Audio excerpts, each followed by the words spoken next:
your respect, I will also match your disrespect. And my personal feeling on this is he would match and raise your respect to a point that almost no one can understand. Rhino had great respect for the Viking community. And he was respected by every club I've ever seen. He was a man who gave way more than he ever got. But he got way more than any of us will. He was a man that loved the challenge of running this business. He was proud of the growth of DBS, but particularly because he ran it in a manner that didn't run others down to lift himself up. He was proud that it had grown to where he was able to give back to the community that had given so much to him. And being in a business that allowed him to come in contact with, and by his own words, hopefully be able to have an impact on many people from many different places.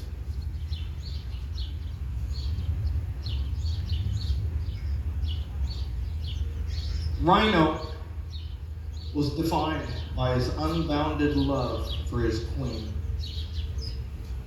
There was no person on the face of the earth that meant as much to Rhino as Tracy. There was absolutely no limit to what he would do to care for her and protect her.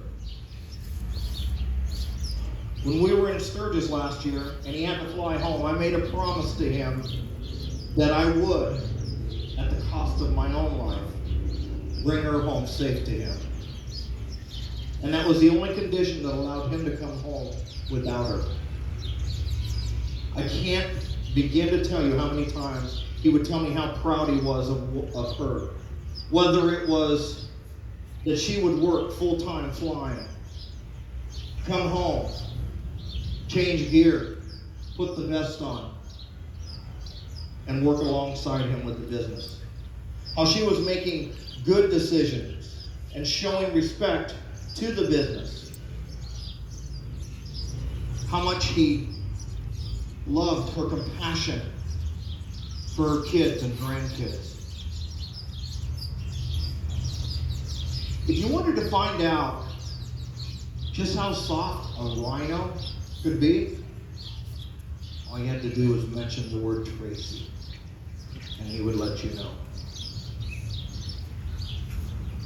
If you knew Rhino for any length of time, you would have seen a transition in his life. When I met him, the name Rhino seemed to fit pretty good. There were very few aspects in his life that didn't reflect something or someone that was hard and tough, and whose soft side was hidden from sight. But through the years, I watched as Rhino went through several transformations. One was certainly when he met and fell in love with Tracy. Her love for Rhino showed him the beauty of being tender. And another was when he came to the understanding that there was a God that loved him more than he could imagine. Over the years that we spent time together, Rhino's terminology changed from one of anger to one of thankfulness, and one that wasn't afraid to speak of his faith. I'm going to read just a couple of posts that Rhino put up in the last year.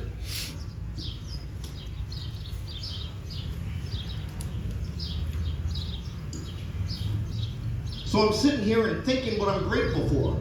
Definitely not that my wife is in Miami, that her work demands it. Definitely not being caged in a house since August like a prisoner of war. Furloughed, definitely not having your kids spread all over the country. But then I do realize what I am grateful for. Having a queen, I look forward to coming home on Friday night safe and sound from another flight. Knowing all my kids and grandkids are safe and healthy. My cancer did not completely take my body and mind over. I'm grateful to all the prayer warriors, and not only for me, but instead everyone who deals with some kinds of issues. I'm thankful for our armed forces around the world keeping us safe. I'm thankful to all my family and friends around the country that listen at times to my whining. Thank you for being part of our lives. Happy Thanksgiving to everyone. We love you all. It's my deepest prayer that I could be as mature and as thankful as Rhino was in that time. This is a time he's dealing with tremendous physical challenges. And he was thankful for prayer warriors that were praying for other people. Another post was, a couple days ago I was talking to my brother Jack about life in general, and he said something which hit me hard and is absolutely so true. If we can truly touch one person on the big blue ball we're floating around on, then we've done God's work. Thanks, Jack. You inspire me every day. Never a bad day in my life. And he wrote, I need 3 things in my life. 1, my faith. 2, my queen. And 3, my attitude. And I have plenty. And he had plenty. Rhino sent me a message just after we got back from Sturgis. And he said, yeah, God has a plan, but what it is, I'm not sure what it is, but he has a plan. I told him, yeah, he does. It's just sometimes it totally sucks while you're in it. I'm a preacher. I'm a guy who does the Bible thing. And he came back to me and he says, I guess that's where faith comes in place. Nothing like being corrected by Rhino. I said, yes, that's true. And he says, and I have to have it and not question it.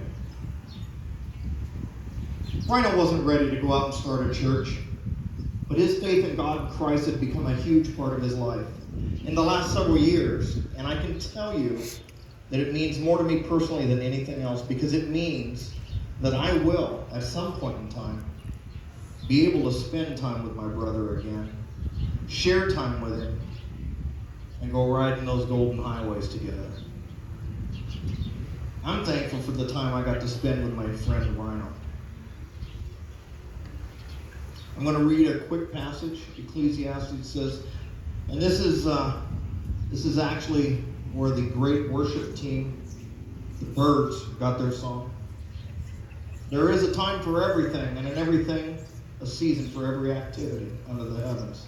A time to be born and a time to die. A time to plant and a time to uproot. A time to kill and a time to heal. A time to tear down and a time to build. And a time to change pages. Time to weep and a time to laugh. A time to mourn and a time to dance. A time to scatter stones and a time to gather. A time to embrace and a time to refrain from embracing. A time to search and a time to give up. A time to keep and a time to throw away. A time to tear and a time to mend. A time to be silent, a time to speak. A time of love and a time to hate. A time for war and a time for peace. For Rhino, his time on this big blue ball was completed on February 13th. That's a Saturday. On Friday I was talking to Tracy, and we were talking about how important it was for Rhino to make it to his birthday. And he was able to do that, and not only that, be surrounded by family and loved ones. And he was very grateful for that. However, by that Friday, physically he'd reached a point where he was no longer able to enjoy his time on this earth. And Tracy told me that she was telling him it was okay.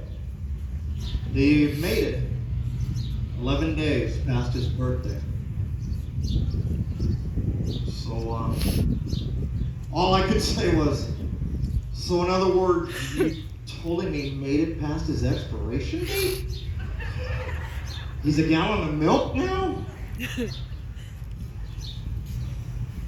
But rest assured, God had a very specific time for Rhino to come home. And Rhino waited until that exact time.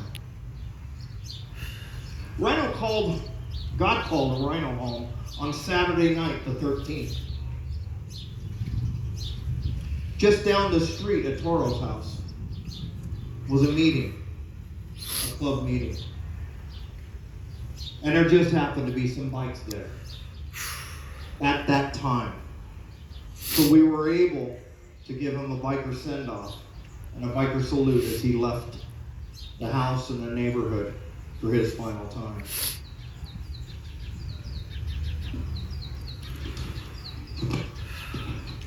Also on that night, there had been no weather.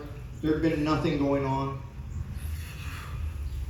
But within an hour of the time that Rhino made the transition, there was a substantial wind and rainstorm that lasted no more than a minute at the most. It was God's timing that allowed these things to come together for Rhino. And it was God's timing that let Rhino come to an understanding of a loving Savior that gave his very life for him. And that Rhino would accept that sacrifice personally before he passed. When Rhino transitioned from this temporal, physical life on this big blue ball to an eternal, spiritual life with other believers that have gone on before and his Savior, he was at complete and total peace. The best way it can be described, and we talked about this, he literally looked like a baby that was in a milk coma.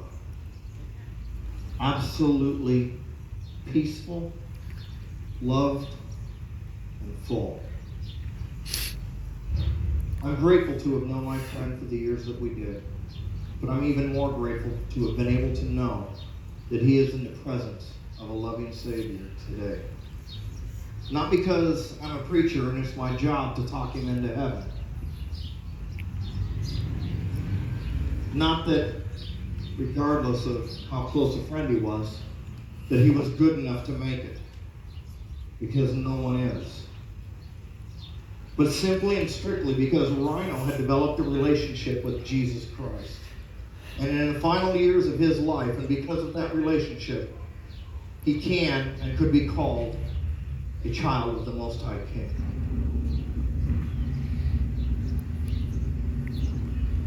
Rhino's time with us is done, but his time in heaven has only begun. Today is the day that if you would like to know that you know where you'll spend eternity, this is the time. This is the day.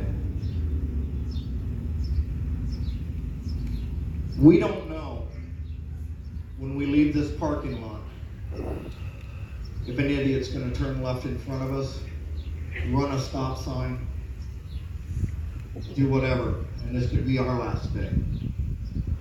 And my deepest prayer, and Rhino's prayer for you, is that you would be able to know Christ as a personal Savior. There are people here wearing the CMA vest. There's people from Bikers for Christ. There are other ministries here today. I ask you, please seek one of us out.